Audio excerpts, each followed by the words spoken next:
Healing inner peace begins with radical honesty, not positive thinking or unprocessed truth, but being willing to meet your triggers, because what we refuse to feel is often what keeps the nervous system on high alert.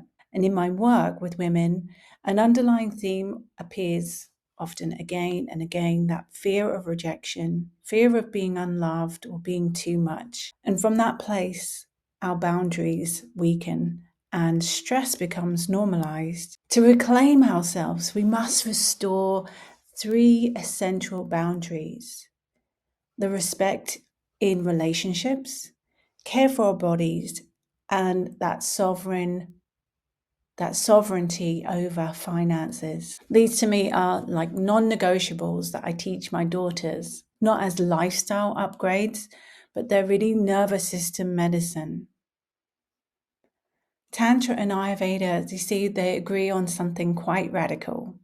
Inner peace isn't something that you achieve, it's something that you cultivate, and then it recognizes itself. It's ever present beneath the striving and the fixing. And from an Ayurvedic lens, healing happens when we return to this state of sovereignty, the state of sattva, where we have clarity, ease, and inner stability. Who's seen the presentation inside our community on easeful living? In the classroom there's one lesson that I share about alchemizing ease. And so that helps us to move from being a victim to being actually a participant, and from reaction into evolution. This is the order Ayurveda points to when we nourish ourselves with these habits and dinacharya. Because when the nervous system starts to feel safe, digestion steadies, our mind softens, and everything starts to feel more of a flow and in alignment. We have to realize that a sattvic mind, that's a place that peace starts, and it also is the end product. That felt sense of ease tells the body that it's safe to digest, safe to rest, safe to repair, and that safety creates sovereignty. It creates rhythm. It is nurtured by our self-love. And we don't chase peace as this end state. Instead, we practice it in small embodied ways, in how we breathe, how we eat, how we rest, and how we relate. And from that place, our system starts to reorganize itself through remembrance. This is very much what Tantra says, that peace arises when we stop trying to transcend our humanity and instead include every sensation, every emotion, our desires, fear. None of these are obstacles in the way of us being more of who we are and that sovereign self. They're actually doorways that help us to heal and bring more awareness. And when that awareness meets experience without resistance, when our intentions meet purification and life is allowed to align from the inside out, that's when we know that we've reached that sovereign state.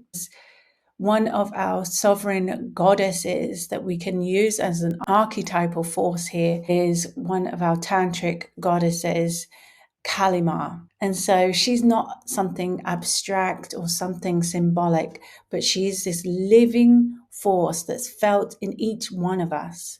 And she lives in the heart center. And so the heart, it circulates blood and it carries this life force energy into every cell of our body.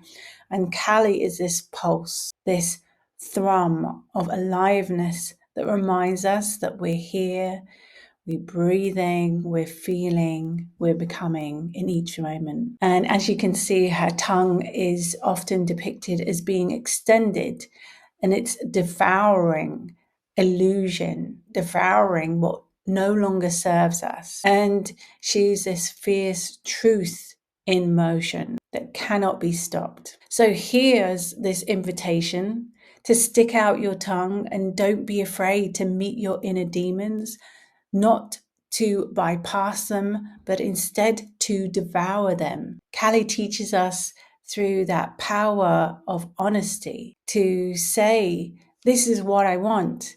This is what is true. And the throat is where this power is often expressed. And so you can often also do this practice where you hum. Inhale and then close the lips and allow the hum to come into the throat.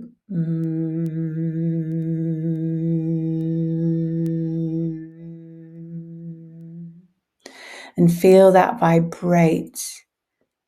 Truth doesn't always have to be or needs to be in words, but this hum can activate this truth speaking expression at the throat chakra. And we say, oh, I love Kali. She's so powerful. But how often do we actually act like her? How often do we speak what's real instead of what's acceptable? Instead of being digestible, instead of seeking validation? Why do we seek validation in the first place? It's because we've forgotten we are the goddess herself. So instead, try this. Stand in front of a mirror and stick your tongue out, widen your eyes, and roll your tongue from side to side. It will look something like this.